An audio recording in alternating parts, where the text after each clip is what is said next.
Views and opinions of Genesis Communications, its management, staff, or advertisers. Welcome to the John Villarreal Show. Now, here's John. Hey everybody, what's going on? It's me, John D. Villarreal. It's another, hey, did you have fun in Thanksgiving? Right? Was it cool?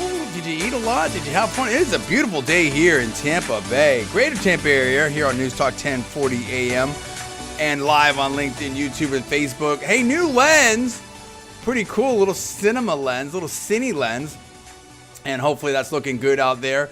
Live on LinkedIn, Facebook, and YouTube. And listen, anywhere you're at in the greater Tampa Bay area, I don't care if you're downtown Tampa, Clearwater, St. Pete, Wesley Chapel, Brandon, Bradenton, Sarasota, where I'm at, wherever, you can call me right now at 1040. Okay, 1040 a.m. right now, the station, the studio line, a news talk line, 727-587-1040, 727-587-1040. We're going to be joined by Paul F. Villarreal. A lot to talk about. I mean, we had a situation with Tucker Carlson. Tucker Carlson went out there and had a speech. And it's funny because, like, and you know, listen, I'm not saying anything. I'm not alleging anything, and who knows, whatever. But you know what? I've exchanged emails with Tucker Carlson back in the day. And I've exchanged emails with Kayleigh McEnany, former press secretary for President Trump, you know, back in the day. There's so many, you know, Colonel Allen West. I mean, I can go on, Senator Rick Santorum. I can go on down the list, And Greta Van Susteren, right? I mean, there's so many different people that I've met in this business. Henry Kissinger, Brit Hume, the late Tony Snow. I mean, I can go on down the list. And it's not about that. It's not about me. It's not about anything. It is about this. You know, a lot of things I've been saying, people are coming around to. And I'm starting to hear it. I'm starting to hear different versions of it, different evolutions of it. And I don't know if anyone's listening to, I'm sure there are a lot of people. We had a good call the other week. Newstalk 1040am, or if they're seeing this replayed on LinkedIn, YouTube, Facebook. I know a lot of people, I do see the statistics, the analytics. I do see a lot of people do view this on LinkedIn. And I've got pretty much of a who's who from media, academia, business, venture capital, technology, car world, automotive, and corporate America on as policymakers as well, and government on my LinkedIn. So you don't know, anybody could be, I mean, I'm telling you, the stuff gets out there. The point of it is this. It doesn't matter. It's not about me. It's not about you. It's not about giving credit. It is about that no matter what, this is what Tucker Carlson was saying, which is what I've been saying about not being a sellout, about if I was a sellout, how to have all kinds, about what's important in life. The right marriage, standing up for your values, not lying, not being manipulated by liars, okay? And a lot of different things. And how important this 2024 is going to be. And it's really a different version of what I was saying. 2023 was the year that reality hit. 2024 is going to be the revenge of reality. And really what Tucker kind of laid out in that 25-ish minute speech is kind of what I've been saying, which is, listen, you need to stand up for yourself. You can't be a punk and let them manipulate you into not telling the truth. And part of not being a punk is that sometimes it's going to cost you. You know, that there's a lot of sellouts out there. He talked about that. And that all you have is the truth. And basically the truth is going to eventually come out. So, you know, that was a lot of what he talked about. And a lot of what he also talked about is how things have gotten so crazy that it's almost like it almost doesn't make, it's almost inexplicable. You know what I mean? Like I think he said something like, you know, bad people are they're doing bad things for bad things' sake. I don't know. I can't remember the exact line. But these are themes that I've been talking about how it's important to stand up. I mean, listen, I could have gone a much easier road. I did not. I stepped away from politics for a while. I stepped away from media for a while. You know, I go on the air when I want. I go off the air when I want. It's like, you know what I mean? Like I had a show in Miami. I mean, listen, Anytime I want to do something, the point of it, but I backed off. I won't do certain things that other people do. You're not going to hear. I'm not trying to be a punk. I got to be careful here. I got to be careful. Let me be more general about it. Listen, if you want to hear, a gotcha show, rah rah, hey, it's their side versus our side, or shock jock. It's not me. That's not what I'm about. I'm going to be funny. I'm going to be entertaining. We're going to have some edge to it. We're going to entertain, right? And we're going to be compelling and entertaining, and we'll be edgy, but not in a ridiculous way, not in a way that's clear work, if you will. I mean, we're in Tampa, there's a lot of professional wrestling, so we like to, I grew up with some of that stuff, and that just kind of makes a mockery of the deal. I've always got to have a hand on the real situation, right? Because these are real deals and stuff like that. So yeah, you're not going to see the Ann Coulter show here. Nothing against Ann Coulter or anything like that. You know what? Let me revise and extend that. I take that back. I'm not even going to name names. It doesn't matter. There's a bunch of other names I could put in there as examples, not specific or alleging anything. I'm not alleging anything. Let's step that up. And listen, anyone I could name here's the thing. Who am I? Anyone I could name is going to be more richer, more powerful, more famous than I am. Right? That's why I'm naming them, is because people know them. Who knows me? Nobody knows me. But people do know me. That's what's so funny. I'm like one or two levels below. It doesn't matter. The point is this, that I've made and that Tucker Carlson's making, in my opinion, is that the easy way, the sellout way, has been a road to ruin. It's not about John Villarreal. It's about that I've chosen to do the right things in life, not on a soapbox, okay? And it's cost me. It's cost me. We're at a point now in this election. It's not just election. It's not just team GOP versus, but really in this country where we have to figure out which way we want to go. And I say it, but it's really coming. I mean, people are understanding this of what's really important in life. Integrity, Dr. Martin Luther King, right? Gandhi. Nelson Mandela, there's so many, George Washington, there's so many, Abraham Lincoln, the soul of a nation, right? What are we about? What are we about? What are you about? That's what's up.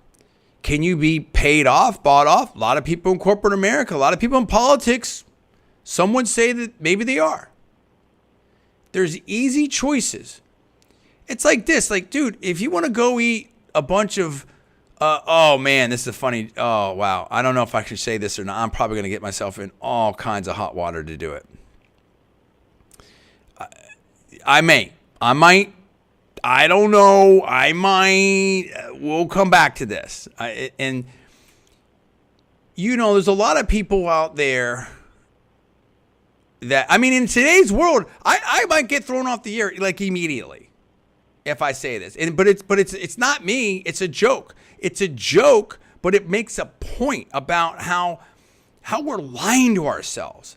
How there's the woke culture has corrupted people. Kind of what Tucker Carlson was saying. It's not that they're just lying. It's the inversion, in his words, the inversion of the truth. Like the direct opposite of the truth. Like he said, he had something to me where he said did you eat the cake or something like that? I didn't eat it. You ate it. That's something like that. I'm getting it's a little bit wrong, but right enough. And, it's like, what country do you want to live in and what kind of person do you want to be? If they can make you lie and deny reality, then you basically are a punk. You have no autonomy. That's not democracy. You have no freedom. You have nothing. And that's what's about. And you can get biblical with this. What the different religions, and turn the other cheek, whatever, all this type of stuff. And there's so many different quotes out there and different sayings, and I'm not trying to make it that kind of show, but what I'm saying is nothing wrong with that. Obviously, we're in the holiday season, stuff like that. But what I'm saying is these issues have existed forever. You can, Locke, Rousseau, political theory, do the rights of people and their autonomy and freedom and rights and everything. Are they inherent? Do they come from the Almighty? Or do they come from a government? And are they at the whim of the government? Subject to change, subject to whatever. And so these themes have existed forever, right? Doesn't matter if it's a king, if it's a pope, if it's a dictator, if it's Pontius Pilate, it doesn't matter. This is what I'm talking about. The old saying, right? One generation away from not being a free country. And now we're seeing globally where Argentina, the Netherlands, Charleston, Louisiana, people are saying enough. They're saying no. And I'm going to put this out there. I'm going to take let me bring Paul in here, and I'm going to decide if I'm going to take a risk or not. Paul, let's bring you in here right now. Let's talk about this right now. I'm going to decide if I'm taking a risk or not. So tell us where we're at right now. And there's a joke about, it's really not about this person. It's really about society and the woke culture and how we're lying to ourselves. But I'll just characterize it this way. Someone was on Patrick Bet David and a comedian. They were talking about stuff. And one of them has a joke that doesn't call out, that talks about Lizzo. And it's just so, like, it makes the point that's almost unavoidable. And in doing so, it puts a mirror up to where we're at right now in society and how crazy things have gotten. That's as far as I'm going to go without Paul kind of giving me the green light on this. I mean, Paul, what do you think? Should I talk about this or not? I don't remember that joke exactly, so No, it's new. I can't really. Well, it's been out there, but I've learned about it. I've recently learned. You and I have never talked about it. I don't think. Oh, okay. I don't know it. I'm not sure about it. So maybe you should just hold off on it. I don't know. See, Paul's cautious. Yeah, look, what you're saying, though, is very true, and I think most people who are of a right-wing bent have felt this in the last however many years. There's that kind of pressure and of the cancel culture type of thing where how much do I say, how much don't I say? Should I not say anything? It's easier if I don't say anything. And you and I have talked about this many times, but beyond the recent, beyond when people started actually talking about a quote-unquote cancel culture. This is something that's affected you for a long time. Oh, my It's gosh. affected you probably back to college and maybe beyond that. So it's real. It's almost like a tax. If you're going to do this, you're going to get a tax, a certain amount of tax. So it's happened to us. It happened to us on YouTube. It's happened to us in other places. But I agree with Tucker. I think in some respects you have to be real about things. You have to be honest about things, because if you're not, then you don't have anything. And look, I mean, we know plenty of people who have sold out or kind of gone along to get along. I don't know. I've never been like that. I don't feel comfortable with that. Well, I've got to walk the walk now. See, now I've put myself in this corner, whatever. I've said enough. I've got to walk the walk, and I'm going to take a risk here. I'm going to try to characterize this as I'm just going to relay the facts. I'm as carefully as I can here. We're going to roll the dice on this one, just because I think. I mean, I have no stake in the game. I don't care. I mean, or anything like that. It's just I think that it's something that obviously a huge name. Right, that a lot of people, a very famous person, I mean, if it was about Taylor Swift, that'd be great. I mean, I don't care. It doesn't matter. It's insert here. It doesn't matter. It just makes the point here. And so all I'm doing is relaying the joke. And it's not even about this person, in my opinion. It's about society. It's about how we're lying to ourselves, how silly things have become. And there's other names that the person had put in there too, and I'm not even gonna go there. So it doesn't matter. Like, you can interchange, you can throw in different names. It doesn't matter. It's not about any one person or any one issue in that way. So I don't want to get distracted. And they talked about Media Matters and how Media Matters they talked about different things about that and their opinion on that. There's a lot going on there. And listen, we're at a point now where you have to worry about retweeting something or quoting something someone else said. Paul, you're big on Twitter. This is how insane. This is what I'm trying to say. Argentina, who's been through all kinds of crazy stuff and hyperinflation, have said enough. They elected a dude that was revving up a chainsaw. Okay? And I don't know anything about the guy other than like he doesn't want to be a socialist, and I'm down with that. Okay, fine. Then you have the Dutch. I mean, you're seeing this. New Zealand, you're seeing pushback all over the place because people are just like, enough of this. Speaking of that, how's that war in Ukraine going? Tucker Carlson talked about that. Something like 500,000 men are dead. This is insane. What have we won? Where did the money go? So here's the joke. Now, so I won't even say if it's even a joke. Here's the quote. Let's do that. Let's provide it. Here's the quote, and you make of it whatever you want to make of it. But I think that it's designed to. I believe, in my opinion, it's designed to show where we're at, right? So you had,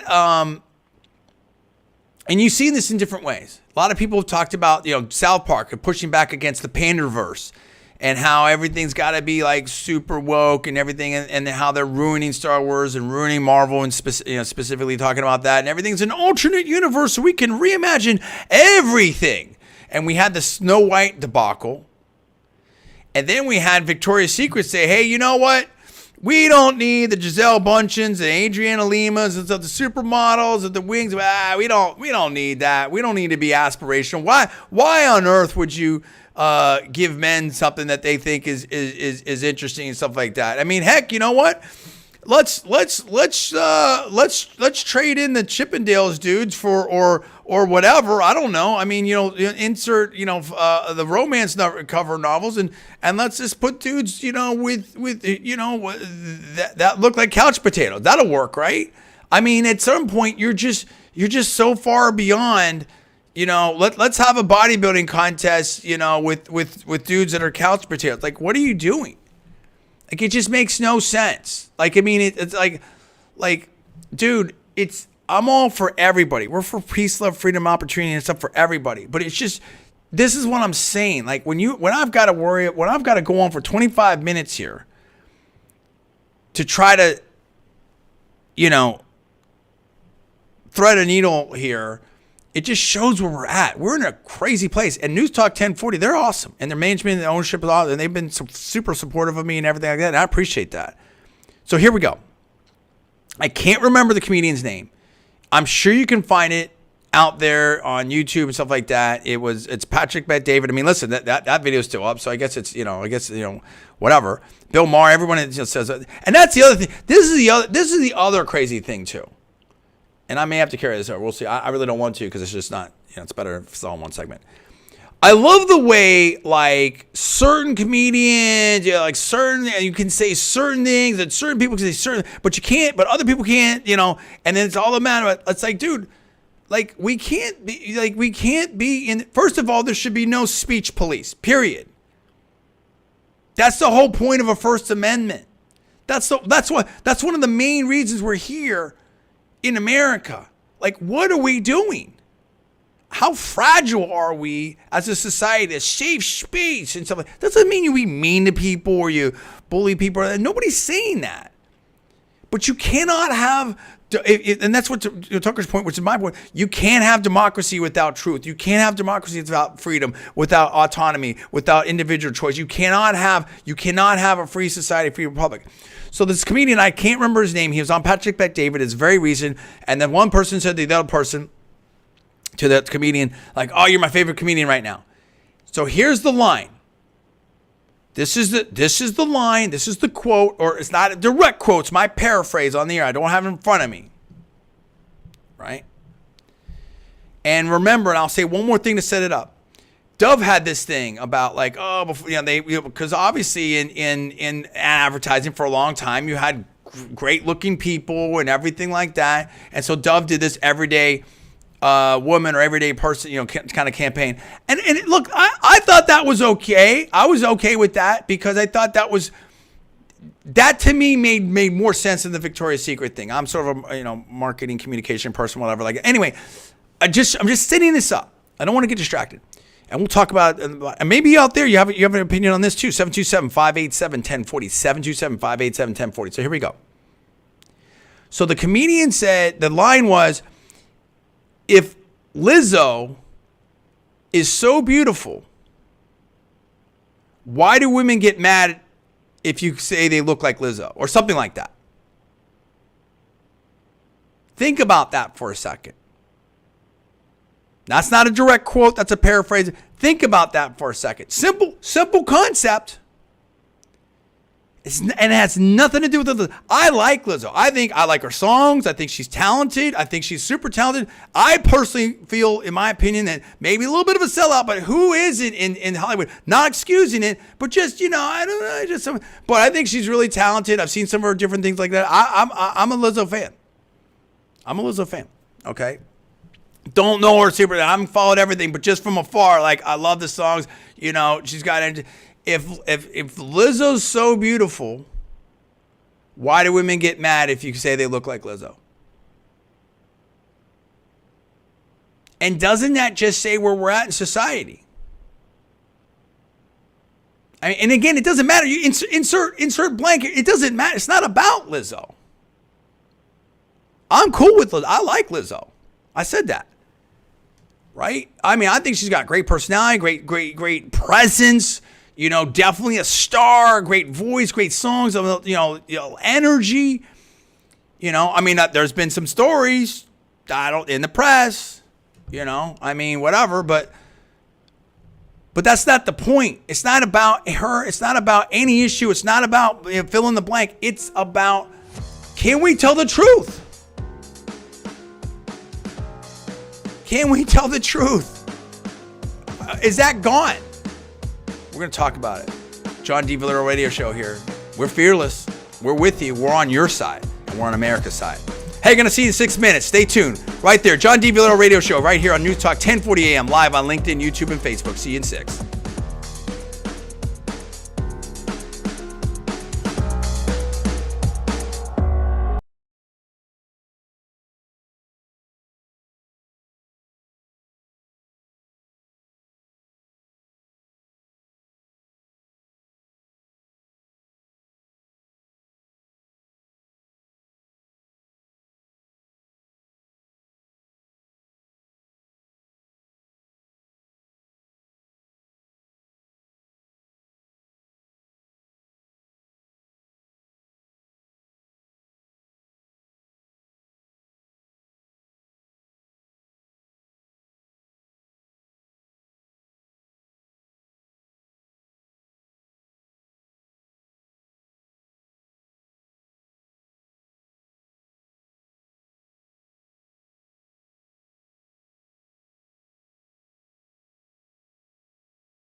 Hey, what's going on, Tampa Bay? We're back in the mix. Oh my goodness.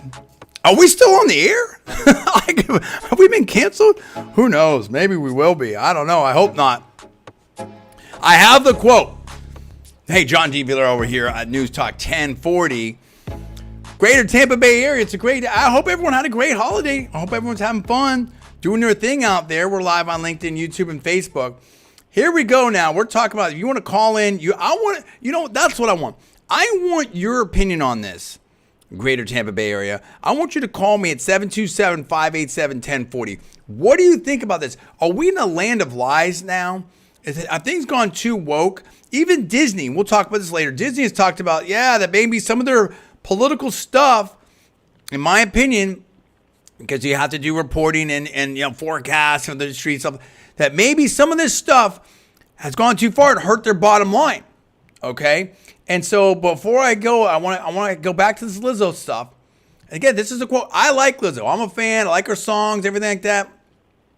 I wouldn't personally pay to go see a concert, but I don't pay to go. I don't go see concerts, but I think that I feel like she's a little bit of a sellout. But I think Taylor Swift's a sellout. I think there's a lot of sellouts. So what? You know what I mean? And I'm sorry. I'm so sick of, like, every time I look at Fox News, I'm seeing a Taylor Swift Kelsey story. Stop. Like, who cares? Like, it's just over and over and over and over. Like, to me, this is so much like this just feels like a super push. Okay? It's like we're having a debate later this week versus Governor Newsom versus Governor DeSantis. Why? Neither one. I mean, Newsom's not even in the race.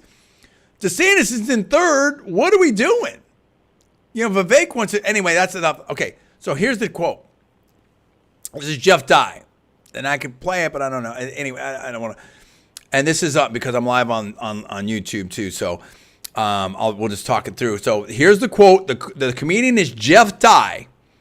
And it's up here. And you can see it. I'll probably link to it later on the videos on LinkedIn, YouTube, Facebook. Maybe I might. This is Jeff Dye. Quote, if Lizzo is so beautiful, why do women get mad anytime I tell them, quote, you look like Lizzo? And that's Jeff Dye.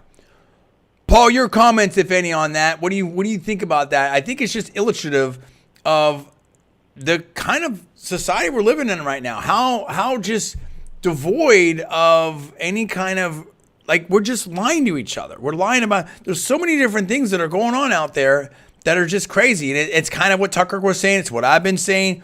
Nothing against Lizzo, and you can fill in the blank there, and you can change the angle. It doesn't matter. It just makes a point. Your take on that? Well, actually, I have heard that joke. I didn't know what joke you were talking about before, but now I did hear that. I have seen that. Look, it's a good point. I mean, it's kind of a double thing there. I mean, how can you say one thing but the other is not? People don't appreciate if you compare them to her. Look, Lizzo herself has been somewhat canceled because of some of the allegations against her, and maybe she was, you can look that up for yourself. Right. So she herself is kind of going through this also, even though she was supposedly the champion of I don't know, the new era or whatever you want to call it. So it's it is difficult. I mean, it is interesting, and we know comics that we like, such as what's the guy's name? Who I'm talking about. Which one? What's that guy's name? The guy that has a Netflix show and everything. What's that guy's name? Netflix show? Are you talking about like Punisher, Daredevil? A lot of comedians have a difficult time just making. Oh, Dave jokes. Chappelle. Dave Chappelle. Dave Chappelle. Sure. Dave Chappelle, who's a terrific comedian, has gotten all kind of flack from different different people, different groups about just his basic comedy routine. And, credit to him, I guess, for kind of saying, look, I'm going to tell the jokes that I usually tell. I'm going to say the jokes that I do in my routine. But it's difficult. I mean, it's difficult. He was actually, I believe, somebody accosted him on stage, something to that effect. And soon after, it was in L.A. I think someone tried to get him with come after him with the knife or something, if I remember. I mean, it used to be that totally crazy. It's crazy. Let me just say this real quick. It used to be back in the day when we were growing up, you'd have great comics that were countercultural, if you will, that used to be revered. Richard Pryor, George Carlin, Lenny Bruce, and stuff like that. Now it's just, it's everything's got to be, the official line, which changes constantly. And we saw how crazy this is. Again, it's not about any one person. It's not about any issue or appearance or anything like that. It's not about that. It's a metaphor for society. And think about this. Think about the pandemic. Oh, hey, masks don't work. Yes, they do. And and you insert anything here, right? Of all these different things. Like if you can't question elections unless you were Hillary Clinton 4 years ago. It just shows the insane levels of hypocrisy. And if you don't parrot exactly whatever the line is now, this is what Tucker Carlson was saying. You have to be fearless with the truth. You have to, and as he said, there's something very powerful when you tell the truth, okay? And that's not to say that, someone like, people can like whoever they like. Someone like Lizzo has tremendous amounts of charisma and stuff like that. It's more of, are you going to say now that it's like, hey, anyone can do anything, and you can't tell someone they can't do something. Okay, well, I'm not going to have someone that's not physically very fit and capable try out for the NFL. That doesn't make sense. They may have the right to do it. That's not going to work out so good.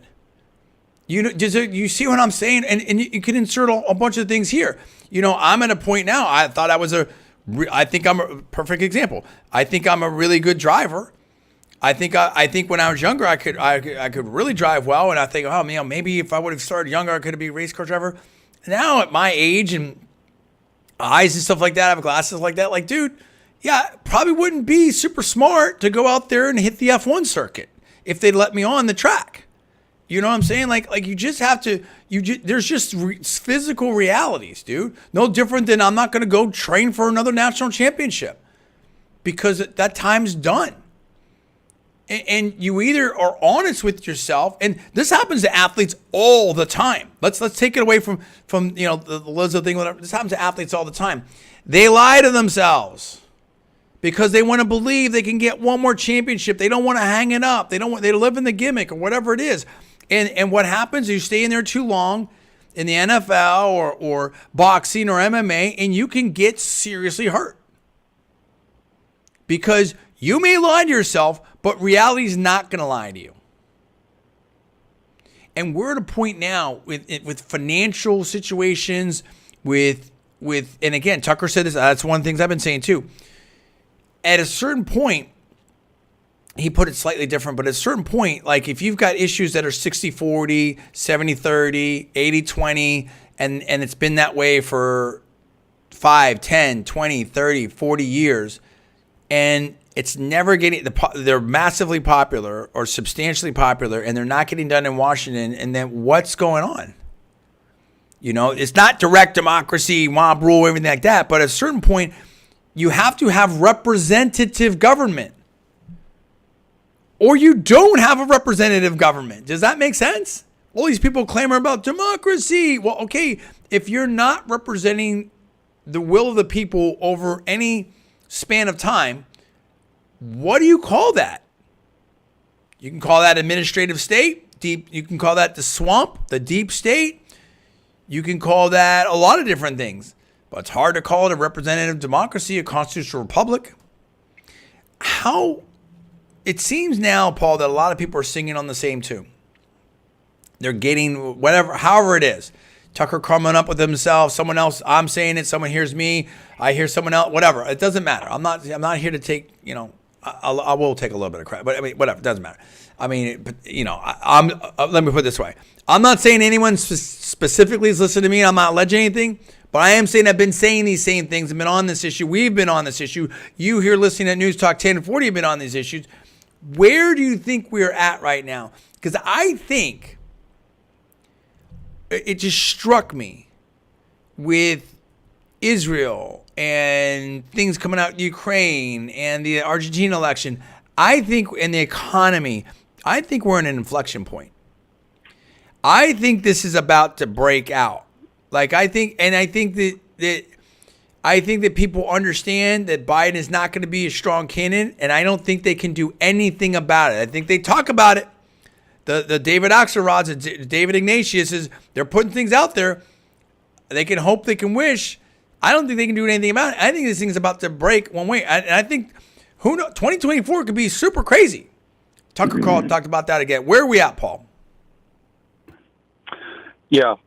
Look, I mean, as far as the polls are concerned, Biden continues to lose ground. Now, you would imagine as we get closer to the election that that'll stabilize somewhat, but has been fading for several months now.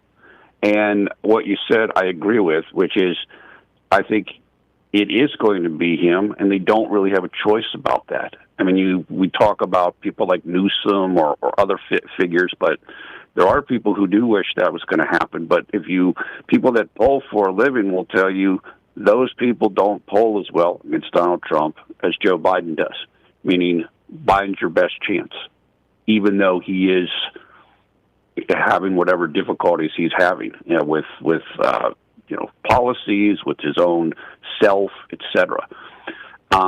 It feels like we've talked about this before. If something's going to break, if it's going to break hard one way, I definitely think it's going to break towards the right. I think it's going to break towards Trump. It feels like it is starting to happen a little bit. Of course, there's a push against that we're starting to see right now, kind of an organized push. But, yeah, it feels like what I notice is that people are more open about saying that they support Trump than they were in 2016 and than they were in 2020. And that's kind of a good sign for Trump because there was kind of this public shaming almost that occurred against supporters of his in those two elections. And it's happening now, but more people just don't care about it. And the pollster that I discuss many times on the show, Rich Barris, is like, yeah, we're hearing this in responses. I'm actually surprised that people are not concerned about that so much. They're not. Well, but you know what it is? Is that going to change between now and the election? We'll see. Let me put this in here because this is a perfect time to put this in here. You know what it is, in my opinion? When your back's up against the wall and you put a person like, all this shaming and scare tactics and sellouts, and that all works when you feel like when the stakes are at a certain level or you feel like you have a lot to gain or a lot to lose or something like that, right? But you put a person in a situation or a country or in a situation where they feel like they have nothing left to lose or that the cost of not stepping up is so great, then it changes the dynamics. Perfect example. Look at what happened in Virginia with that, Glenn Youngkin road to victory. Governor Youngkin. When you push moms and families and dads, stuff like that, to the point where like, where they feel like, hey, we're going to tell you what we're going to do with your children and stuff like that. When you start going after people's kids, it's too much, way too much. And when we talk about this, and there's been some things out there with their unusual whales. The reason why I think people are stepping up and saying, are supporting Trump now visibly, you can't shame them, is like, it's like, dude, you look at Trump, you look at Biden, you look at the different, the track record, because we have track records on both administrations. It's very clear. You have the people like Senator Romney. Oh, I'll vote for anyone, but I believe he said this. I may be wrong. You can correct me if I'm wrong, Paul. I'll vote for anyone except for Trump and Vivek. Are you out of your mind?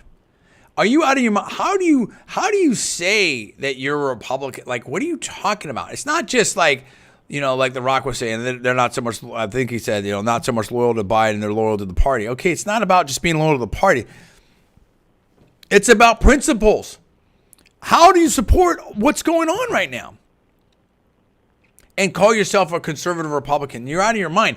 Let's talk about this. The Kobayashi letter, right? Unusual whales. How about, let's throw some facts out there. Let's throw some data out there. 80% of U.S. households are in a worse financial position now than before the pandemic hit, per Yahoo Finance. That is devastating. You want to talk about right track, wrong track? You want to talk about it's the economy stupid? You want to talk about pocketbook issues? American families increasingly believe the American dream is out of reach for them, with 42%, according to Fox, saying that it's no longer possible. I just read a story, I believe, where was it? I don't know. It was one of these, I can't remember what it was. Not the New Yorker, but it was something like that. And it wasn't the Nation. I don't know. Track it down. Where it's basically like, it's never a good time to buy a house. How things have, like, the interest rates going back and forth, all this stuff, like the prices, and they moved, the writer moved from SF to New York, and they were trying to find things, and like 2/3 of people are trying to buy cash there. Like, it's insane. And this is like, I would assume, like, an educated upper level. I mean, this is a writer for a major publication. It's out of control. It's affecting everyone. The number of bankruptcies in the U.S. Year over year, number of U.S. bankruptcies have increased for 13 straight months. Pain is here. Pain is coming. New home prices are starting to come down. The fastest amount that they've ever come down, because they went up way too fast, player. They're down 18% last year. Okay? That's the biggest decline dating all the way back to 1965. That's even worse than the worst month in the 2008 financial crisis. And they're trying to push all these electric vehicles. Everyone's going electric. We're going to 2025. We're almost there, player. We're almost there. Somebody's like, well, our entire fleet's going to be electric. You know how many electric vehicles are in use right now in the United States? You want to guess? You want to guess how many cars are on the road? I'm going to put it this way. There's something like the SARS, which is a seasonal adjusted average, whatever, how much you sell, per year of the new cars in the U.S. It goes between, like, usually, 14 to 17.5 million, something like that. But used cars sell 2x that. So total car sales are somewhere like, 40 to 50 million, right? Okay.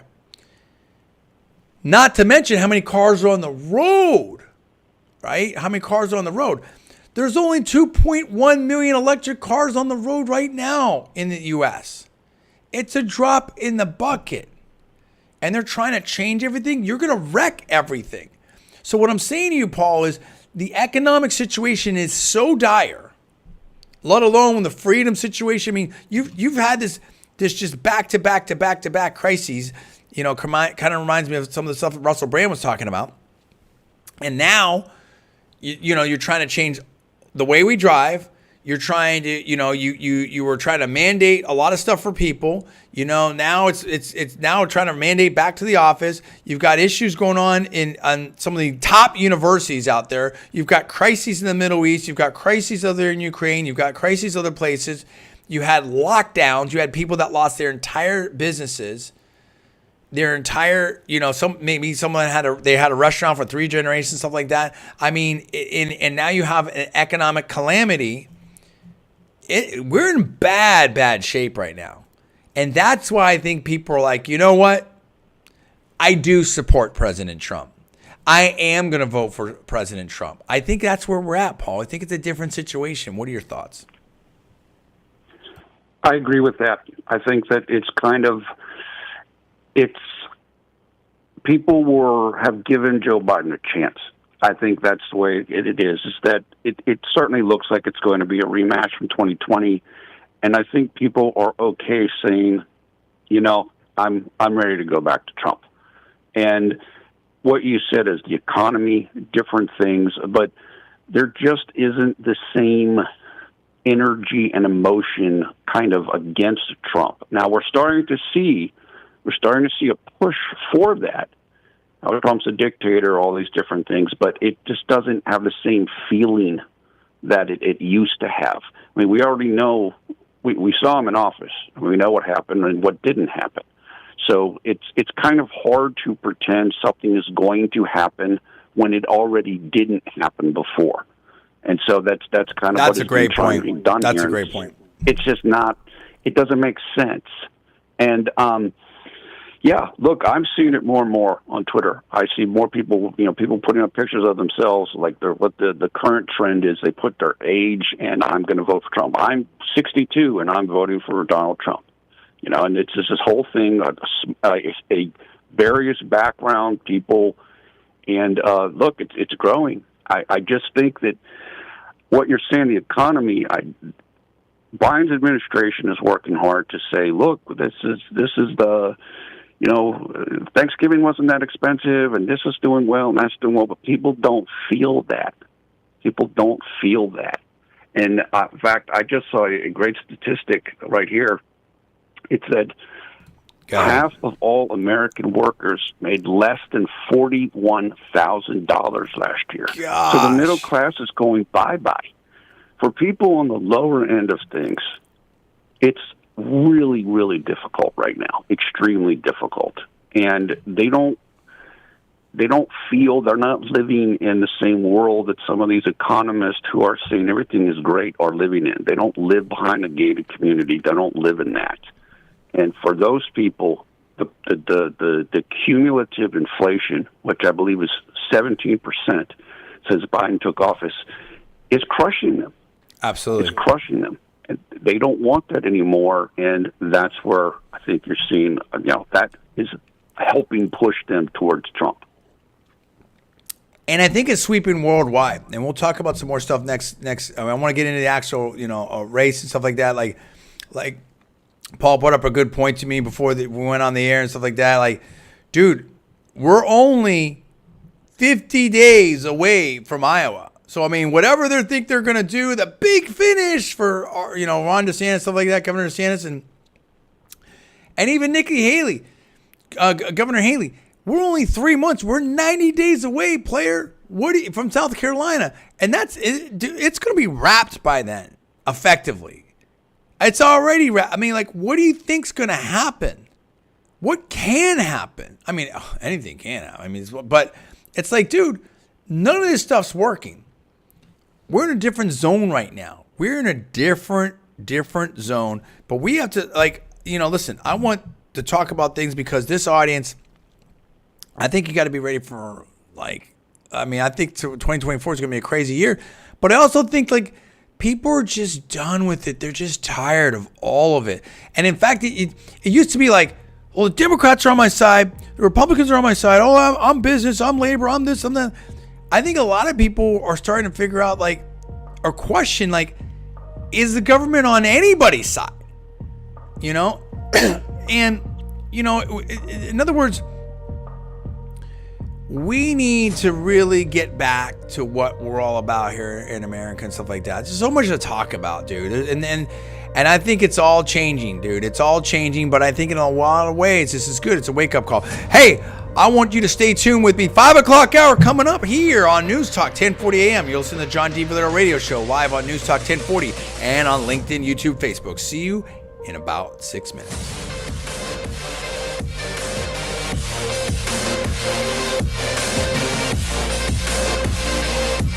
Your home for news, talk, and information. 1040 WHP.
is brought to you.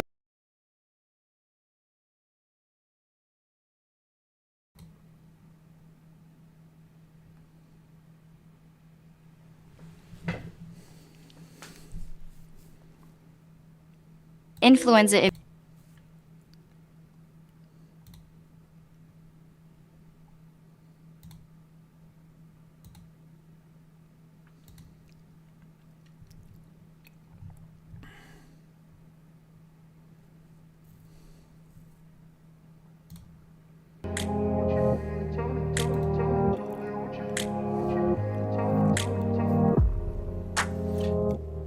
Hey, what's going on, everybody? It's me, John D. Villarreal. Last hour right here, 5 o'clock hour.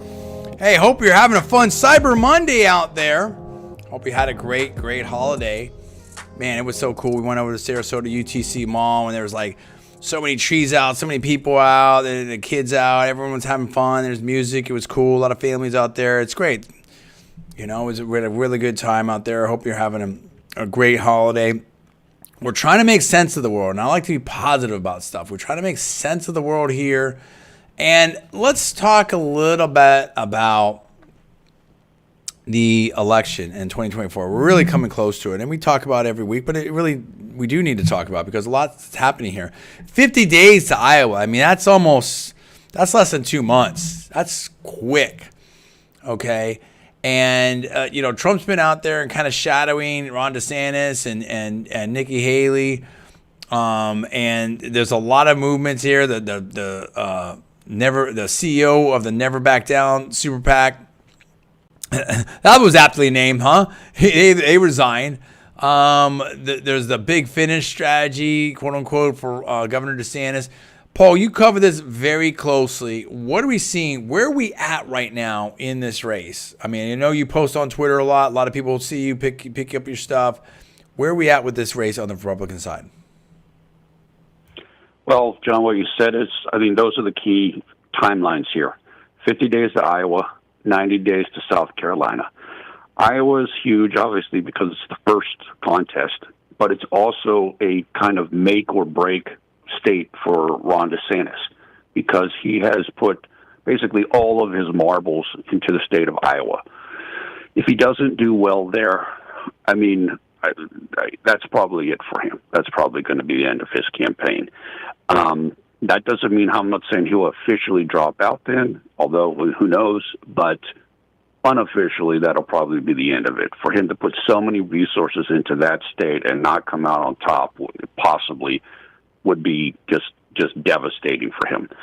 90 days to South Carolina. South Carolina is probably going to be, or could be, the last stand for Nikki Haley. She, of course, is the former governor of South Carolina, and she is from South Carolina.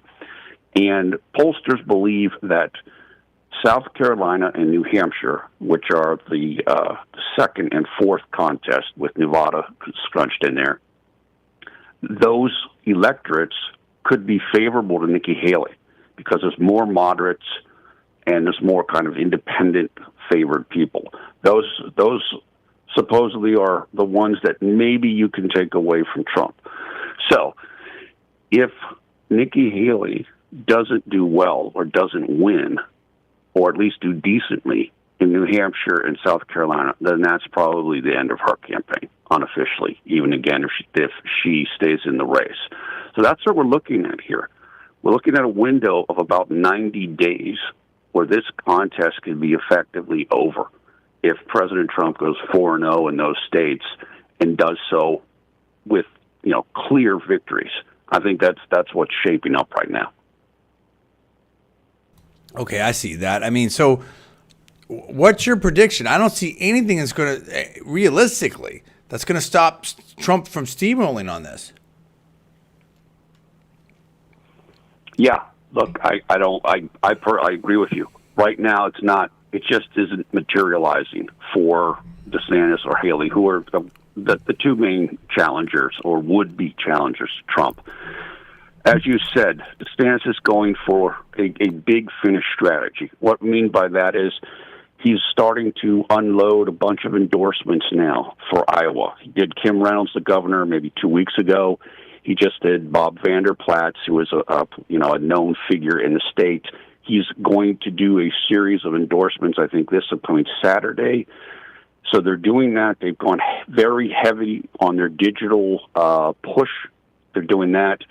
And they're ramping up their attacks against the Trump campaign and figures in the Trump campaign to kind of make them look bad, maybe make them look bad in the eyes of Iowa voters.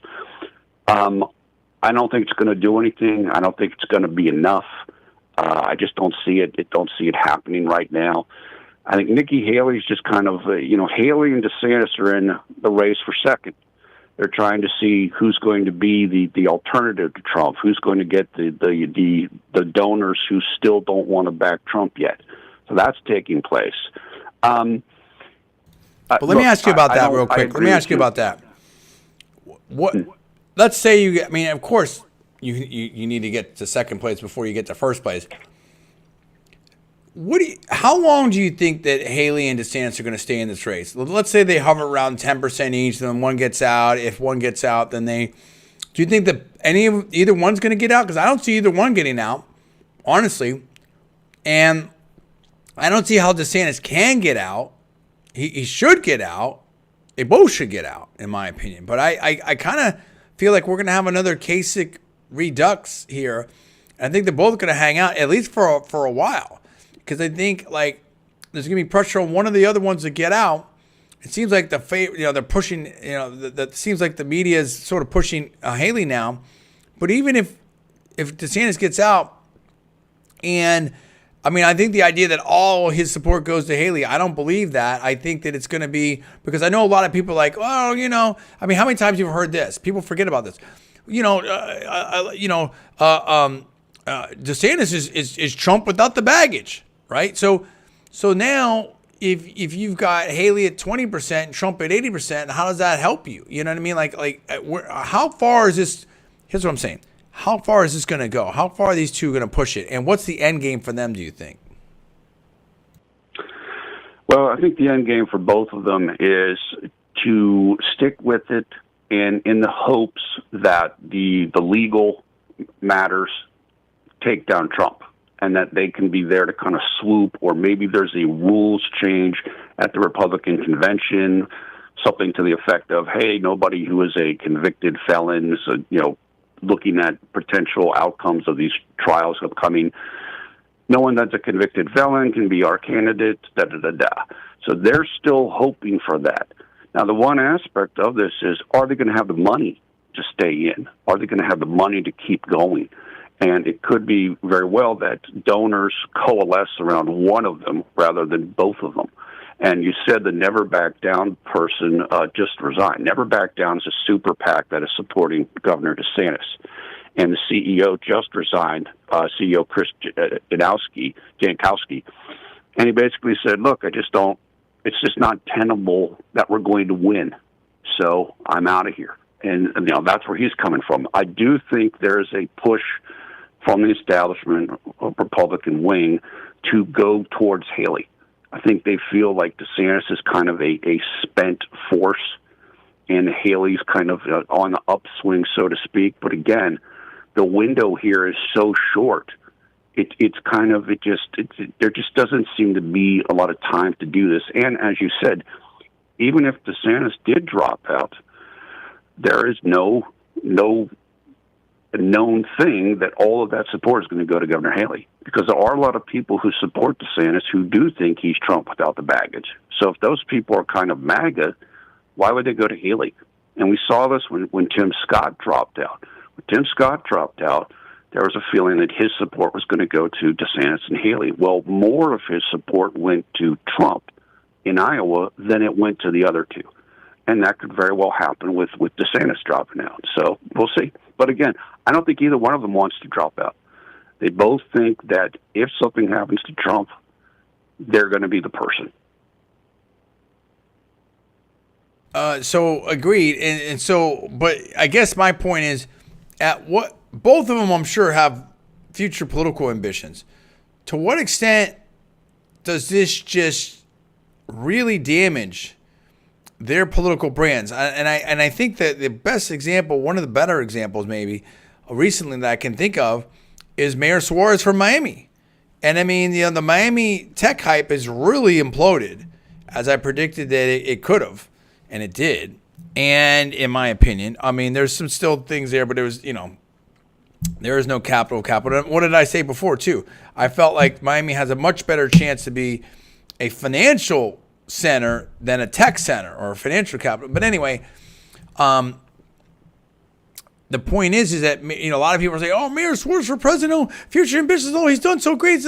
Well, he ran for president, and it was basically, in right there, towards the last place, and was the first, one of the first people out, and you haven't heard from him since, at a national level, and so how damaging was that to his brand? I mean, who thinks that he's going to be some big threat or some big candidate in the future? And look, who knows? Maybe he can reinvent himself and come on back as a young guy and all that. But this could get. There's bigger stakes for Haley and DeSantis, who build themselves as the adults in the room and super super successful and everything like that. I think in large respects, and I'm not trying to be a punk, but I think this campaign has diminished Governor DeSantis.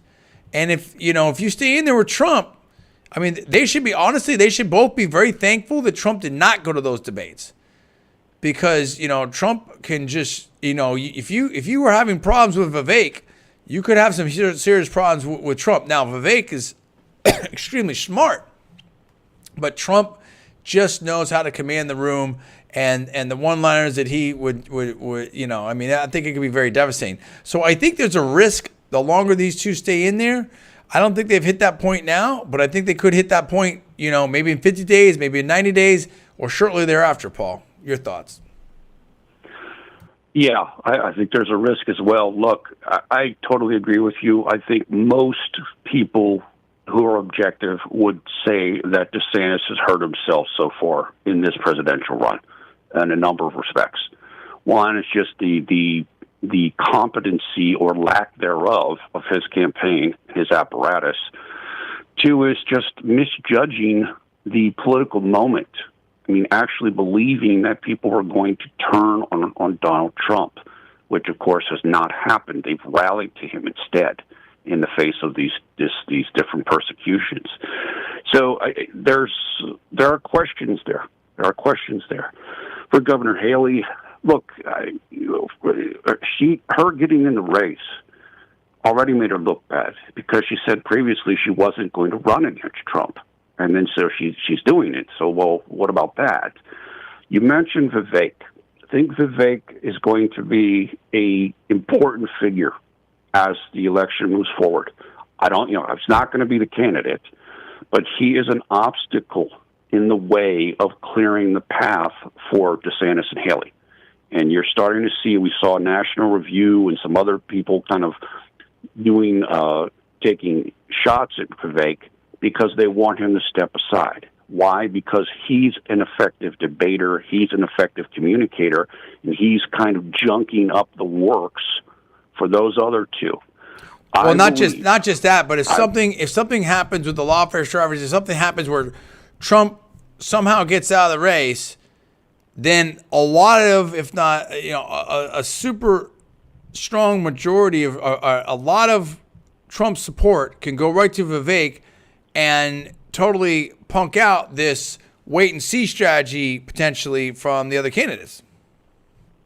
Yeah, that's a really good point. That's a good point, too. Trump likes Vivek. He's said as much without mentioning his name. He basically will say things like, yeah, there's somebody in the debate that I like, and he's clearly talking about Vivek. I think that when the time comes and Vivek drops out of the race, I think that he's going to be a Trump supporter, and if I were the Trump campaign, I would try to use him as a surrogate, because he's just a master communicator. He's a master communicator. He connects well with the younger generation. He's hip. He's with it. He's on Twitter. He's in the mix. I mean, so I think he would be very effective in that role, and he would be very effective against DeSantis against Haley. And I've told you this off air, I think he would be great to go against somebody like RFK Jr.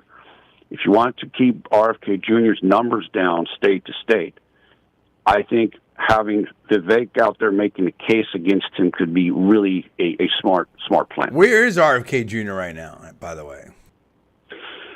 I want to say he's polling around, I mean, some polls have him as high as like 20%, which is just totally unrealistic. I mean, that's not going to happen.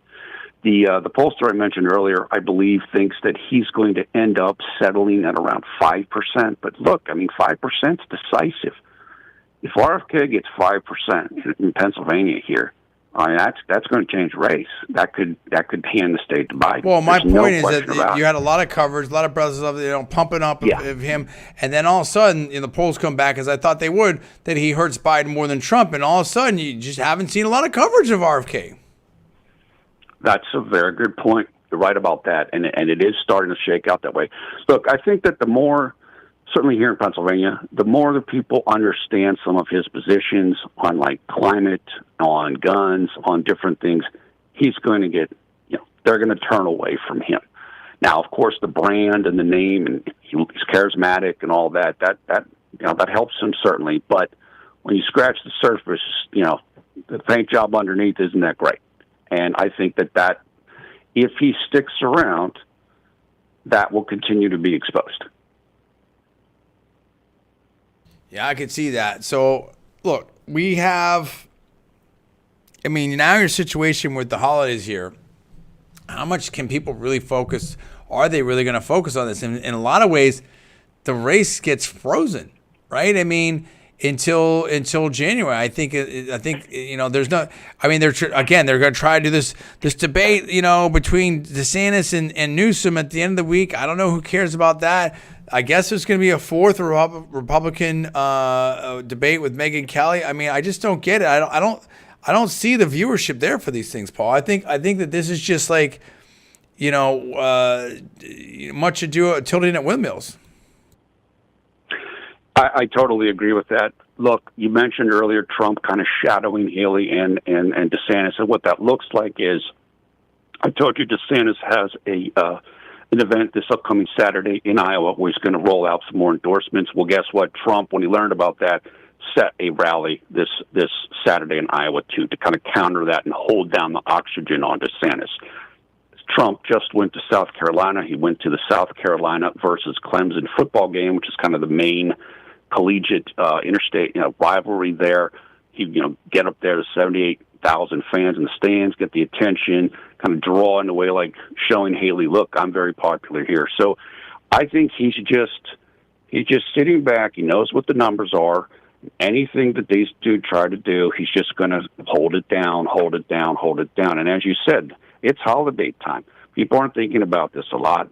They're thinking about what gifts they have to get and where they're going to travel and this type of a thing. So he's in a very good position. I don't know if I would say completely that the cake is baked, but if it isn't, it's extremely close, and it would take, I don't even know what, to try to change the trajectory of things right now, in my opinion. Now, this is wild. You make of this what you want. But if you go on Real Clear Politics and you look at the prediction markets, right, for U.S. president, and you look at that, and it's like, this is people actually really trying to, get in there. You have a couple of things going on. It was about tied up or very, very close back in September, at the end of September. And just 2 short months, now you fast forward and you've got Trump, in the mid to upper 30s, Biden in the upper 20s. So that's a big differential right there. It's almost a 10-point difference looking at this. Gavin Newsom up over double digits, and everybody else is in single digits. So in fact, what's funny is, then you have Nikki Haley, then you have Michelle Obama, then you have Robert Kennedy, then you have Ron DeSantis. So if that doesn't just tell you kind of where people are predicting what people really think of Governor DeSantis, forget about the polls. I don't know what does. I mean, that is a devastating situation there for Governor DeSantis. And I think that's also, causing some alarm for Democrats and establishment Democrats, and why you see calls by David Axelrod and David Ignatius like, hey, what's going on? Maybe we need to switch something up. And now you have Gavin Newsom coming up here. Do you think they really would switch out Newsom for Biden? And how does that even go down? I think there are people who would like to do that. The two that you just mentioned, I'm sure, would be very receptive to that. I just don't functionally think you can do it. I mean, they can do it if they want to do it, but you can do it. But I mean, I don't know how you pull that out politically. Yeah. I just don't think you can do it. And let's be very clear about this: if they got Biden to step aside, but they went past Kamala Harris, that's going to make a lot of people upset. That's going to make a lot of people mad, because there are a bunch of people who felt like they were getting their plan was, we're going to get 4 years of Joe, and Joe's going to hand it off to Kamala. So if you bypass that, there's going to be a number of voters that are not happy about that. Oh, that's a great point. You have to think about that as well. That's a great point. And exactly. So all the people clamoring for sorry, real quick. All the people clamoring, for Joe to get out of here. They don't talk about replacing him with Harris or saying, hey, he's got a great VP backup. No, you don't hear that at all. And look, I've said this before. I don't think any other Democrat can beat Trump in Pennsylvania except for Biden. That's the only person I think that you could have that has a chance to beat Trump here in Pennsylvania, because the depth of support for Trump is so great. I mean, there are flags everywhere, there's signs everywhere. I mean, it's never stopped. For years, the things have been out there. You can't. Joe has ties to, he has ties to Pennsylvania, the Scranton Joe, and he just is a cultural fit for Pennsylvania in the same way that Fetterman is. Gavin Newsom is not a cultural fit for Pennsylvania, and that's not going to work here. So, I mean, they know that. It's starting to feel like this could become a Trump blowout. I'm not saying that's what it is, but it's just starting to feel that way. Yeah, I mean, it could, if it trends hard one way, I think that's the way it's going to trend. Yeah, I mean, and if you look at some of the electoral maps right now, it's going to that. Now, again, we're not naive enough to think everything's set for now, or the left just going to lie down here. It's going to be a contest, but right now, it certainly is looking good for Trump. No, I think that's right. I think it's either going to be very crazy, very close, all the things, everything like that, or it's going to just, at some point, just shift and break out for Trump. And we may be already seeing the beginning of that. I think just people have had enough. I think they've just had enough of all of this. I agree. I agree with that. I think people have, I certainly see a lot of that here in Pennsylvania, central Pennsylvania, mostly rural. People are done with it. They are. I mean, they gave a chance, and it hasn't worked for them. All right, listen, I mean, we're coming up against a break here very soon. We got one more segment to go. We'll go over some other different things. There's different things happening around the world, some different things to talk about. Stephen Colbert is out on his show is temporarily out of the mix as he recovers. Hopefully he's going to feel better. There's a lot of other things to talk about. Last segment coming up right here. Last Monday of November, holiday season, right here on Newstalk 1040 AM. John D. Villarreal Radio Show on Newstalk 1040 AM and live on LinkedIn, Facebook, and YouTube. See you in about 6 minutes. Hi, this is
What's going on? Last segment here.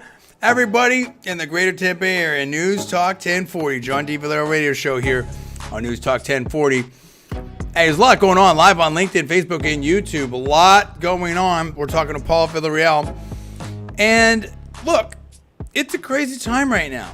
It's a little bit of a crazy time right now. Disney needs to kind of get it together. Florida's own Disney, like what's going on? They put out this Wish. This thing is bombed. The Marvels is bombed. They're having all kinds of problems. South Park's making fun of them.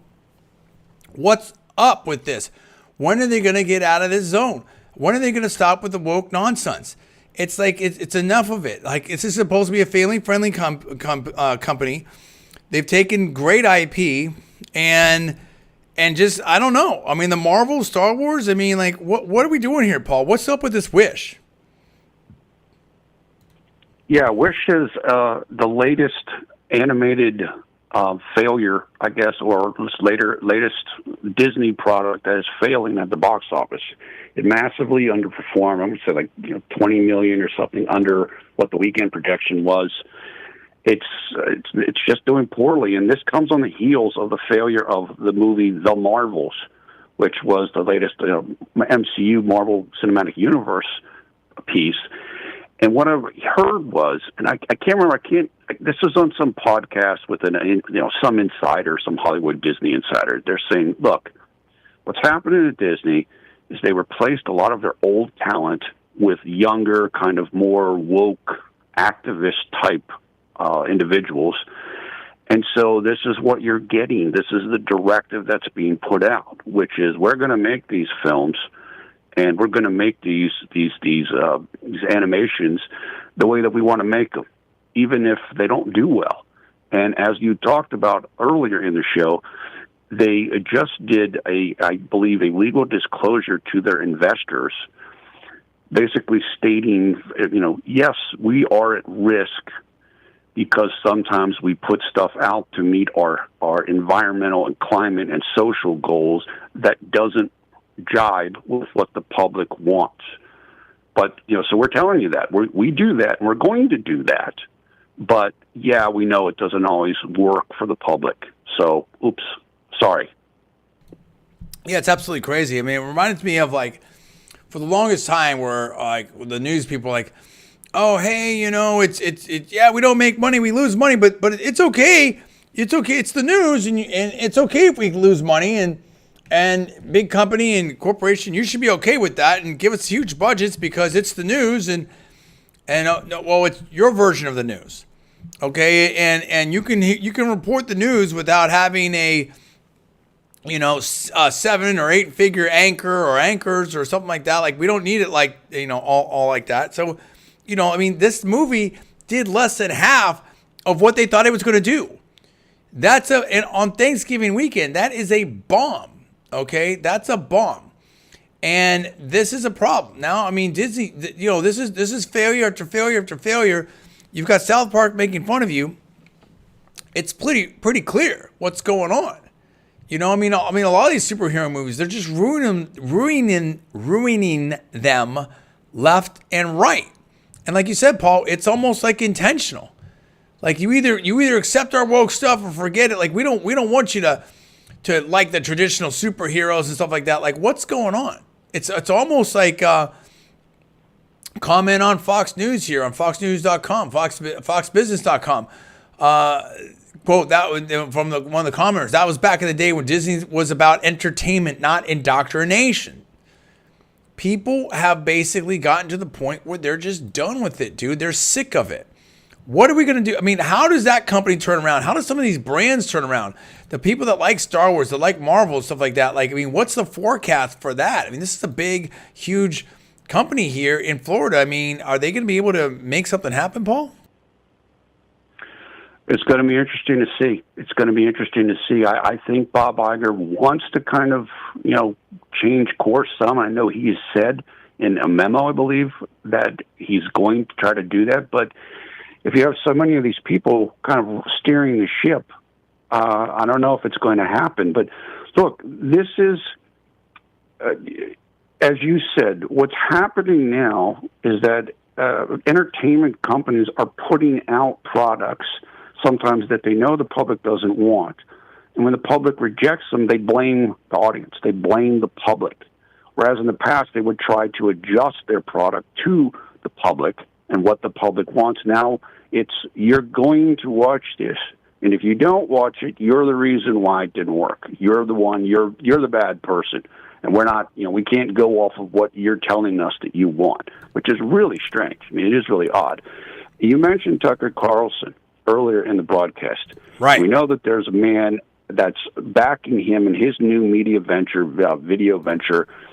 And what that person has said, and his name is Omid Malik. Yeah. He has a company called 1789 Capital, which is 1789 is when the Bill of Rights was written.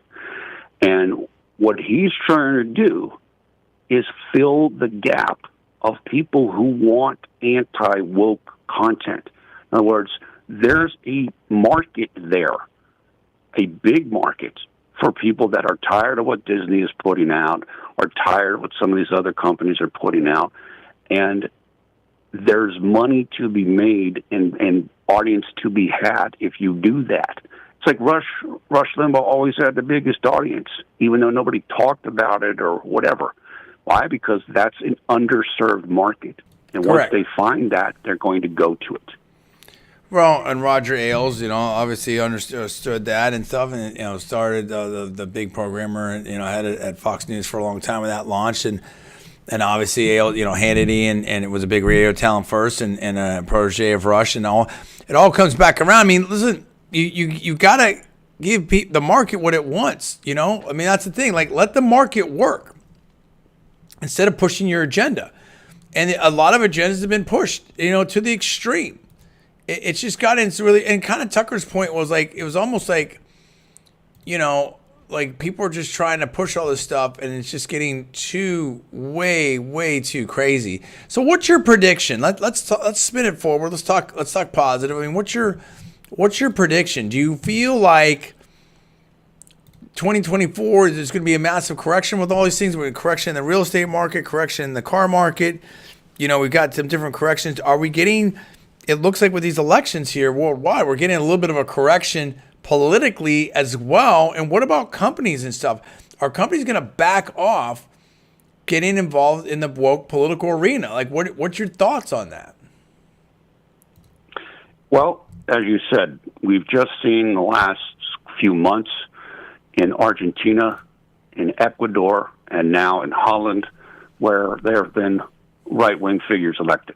So this does seem to be kind of a global trend building right now. As far as the companies and everything, it's a great question. I think there's always going to be a pull. Like, activists are going to try to pull companies to the left. We're kind of seeing that right now with what's going on with Elon and Twitter. There's a call for boycotts and different things, and there's a lot of stuff going on there. And I think many people feel that's tied to the election, or it certainly could have an effect on the election. If Twitter was taken down or was reduced, that certainly could have an effect on what happens in 2024. I think that's what the trend is right now.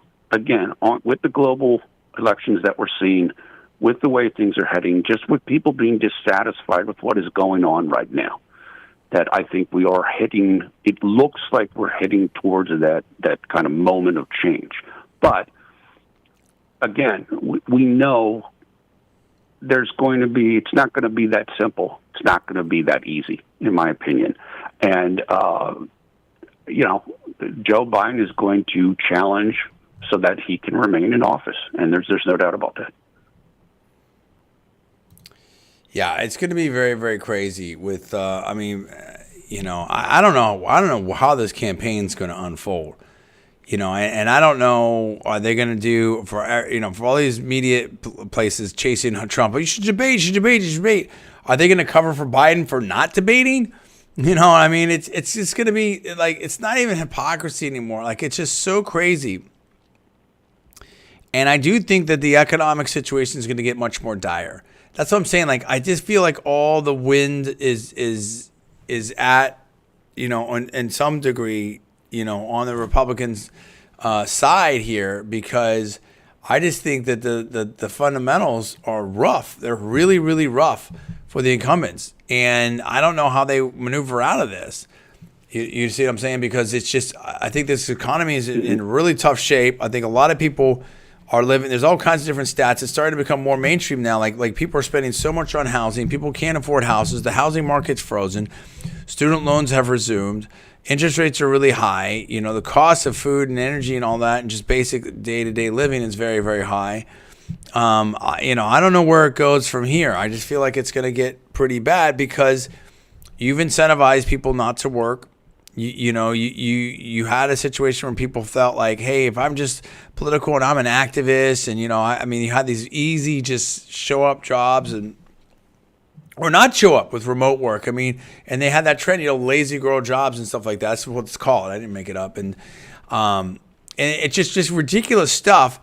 And basically, if you're just telling half your customers and half the workers to pound sand, and people that don't have to, they don't have to work too hard or whatever, or don't even do any work, but you're just kind of like trying to retain talent out there so the other side doesn't get it. It's just too crazy, and the lockdowns and everything, it's all compounded. And at a certain point, the bill is due, and I think it's come due, Paul. And I feel like a lot. And Tucker was saying that as well. Like, it feels like huge change is coming. I can't say when or how much or what exactly, but it feels like huge change is coming. I think it's going to be a swing back to the MAGA policies. Yeah, look, there's no doubt that change is in the air. And as you said, I agree with you that I think that a economic turmoil is coming. Will they be able to push that past the election? I don't know. We'll see. I'm sure they're going to try. But there's certainly indicators showing that, yeah, there's trouble on the horizon. Look, I agree with you.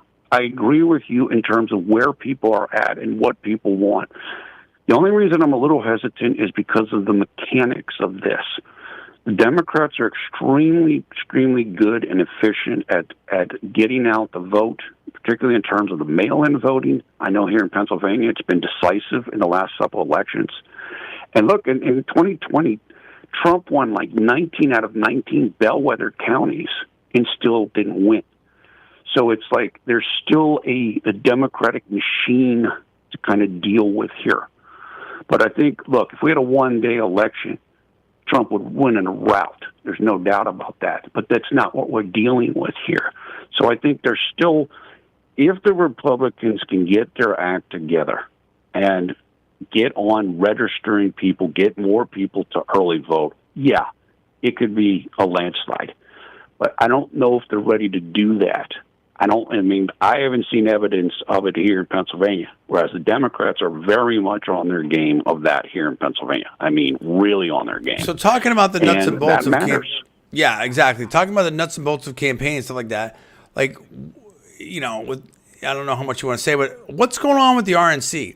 What's going on with Ron McDaniel and stuff like that? Or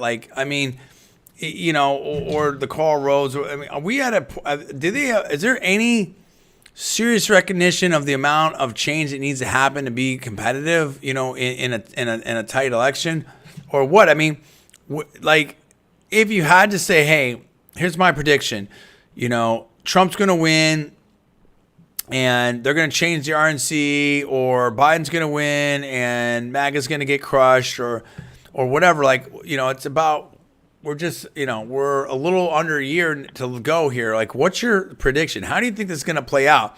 I just feel like things are going to shift. I think they've already moved towards Trump's favor. I don't think they're going to be able to get rid of Biden. I think he's going to run. I think he's going to become less effective as a candidate potentially as time goes on. We don't know. You just see that. I'm not analyzing anything. I'm not predicting anything. I'm not diagnosing anything. I'm just observing what I see, and I know, understand that,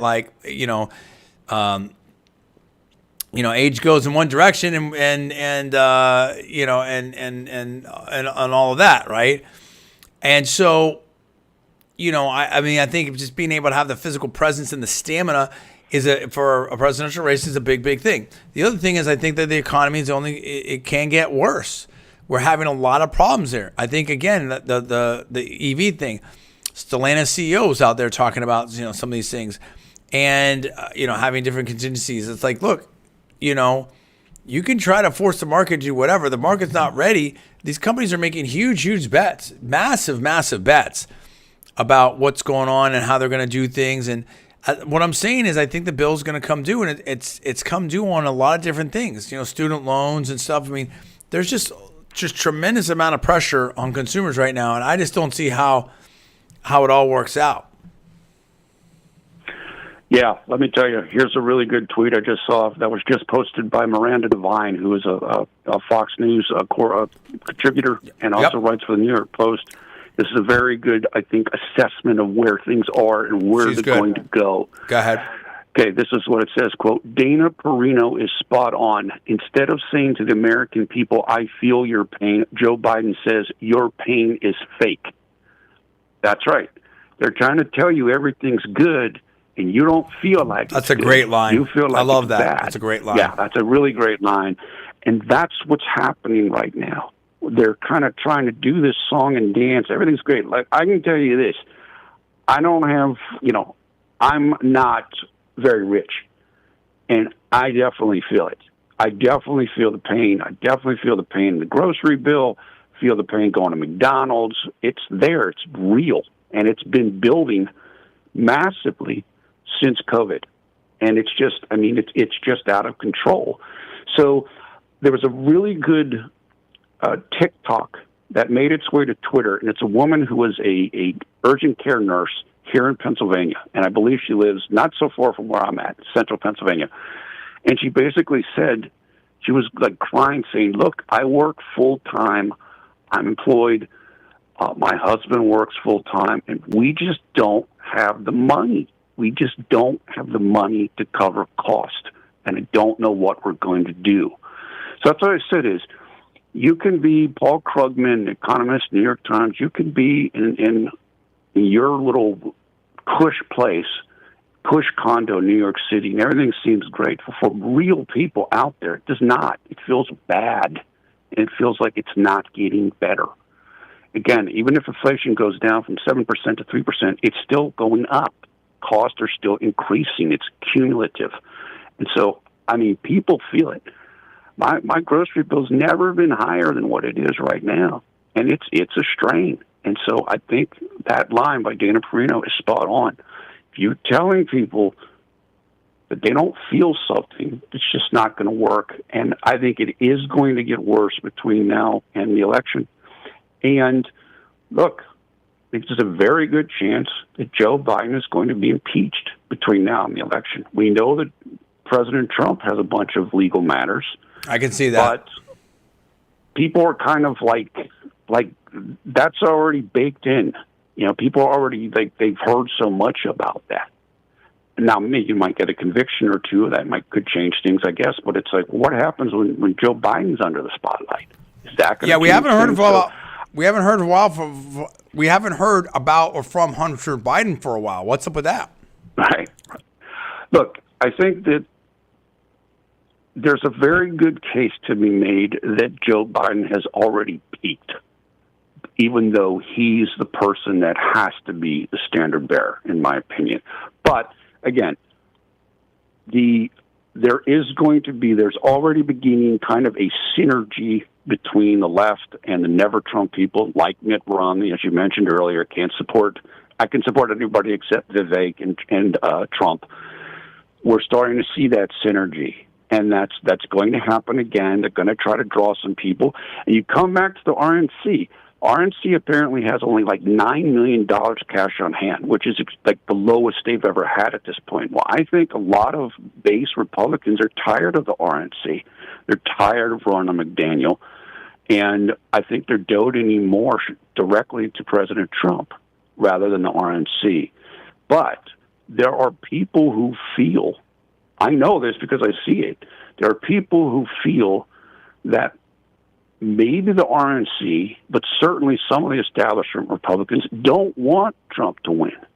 So what if they sabotage him? What if they actually undermine him? Not only don't help him because they're not capable of helping him, what if they deliberately try to undermine him so that he fails and they take control of the party back. So it's a really weird dynamic. And one of the things I know that Trump is going to do to try to work around this is try to utilize organizations like Turning Point, which is the Charlie Kirk organization. He's going to try to use them, I believe, to help drive and get out the vote in various jurisdictions, like Arizona, like here in Pennsylvania, et cetera, like registrations, getting out the vote, et cetera, to try to work around the RNC or supplement what the RNC might be doing. Because, look, they're just not, they're not effective. I mean, I can tell you again, I've lived in a household here with people who are Democratic voters, and just there's canvassers, there's mail-ins about request your vote, everything. That just doesn't happen for Republicans. It just doesn't, and it's a big gap. And if Trump loses, stipulating that he's a candidate in November 24, that'll be why he loses. It'll be because of, again, Republican machine is not up to speed with the Democratic machine. Well, we got a couple comments here I want to get into, and listen, we got to talk about at some point, maybe next week, and some today, maybe, but definitely soon. It's like, what is the strategy here for the RNC? Like, what do they want? What about these never Trumpers? Like, what's the end game? We've got Ricky here that is skeptical on Trump winning over moderates and independents. Ricky, I don't see middle America and independent voters pushing Trump to a victory, especially once the ads start reminding them of January 6th, in my humble opinion. That's Ricky. Thanks for the comment, Ricky. That's what Ricky had to say about that. So he's skeptical about Trump winning middle America. I disagree with that. Then we also we just had someone say hi, and so appreciate that for checking in. Look, I disagree with that. I think people are like, look, I don't care about all these things. I don't care what we say about it. It's like, I'm worried about keeping my job. I'm worried about money. I'm worried about inflation. I'm worried about my kids. There's just too much on the. It's too crazy. It's totally insane. You know what I mean? Like if you're, I don't know if this is probably a really bad analogy. Like if someone came to you and said, hey, do you want the, I don't know, who knows? Like do you want the super top level cuisine? Do you want the Chateaubriand steak, or do you want the New York strip steak? You may not care that much, but if someone says, hey, there's a choice between having water or not having water, like, it's gotten to a super serious level at this point. So I just don't see. I think what I'm saying is, and someone else made this point, maybe it was Tucker, I've talked about it before too, we're at a point where a lot of these people in the age of Obama forward, and it was before then too, but for certainly social media time, it's like, it's all about the narrative, it's all about image, it's all about, that kind of thing. Well, at the end of the day, like, this is about reality. This is what I'm saying. 2023 is the year of reality, and 2024 is where reality gets revenge, where it's not about memes or anything like that. It's about, like, look, I'm worried about my job. I'm worried about inflation. I'm worried about, the cost of housing. I can't buy a house. It's just too crazy. I'm worried about my kids, and people are just going to reject that. They don't care about these other things. You think middle America, they're getting hit hardest. It's so crazy out there. But listen, we're here for you, and we're here to help you, inform you, entertain you, talk to you. We're going to figure this out together. We're all in this together, and we're here for you at Newstalk 1040 AM. This is the John D. Villarreal Radio Show. Thanks so much for listening to Newstalk 1040, the John D. Villarreal Radio Show, live on LinkedIn, Facebook, and YouTube. For Paul, I am John. Thanks so much for watching. Have a great week. God bless, and we will see you in December.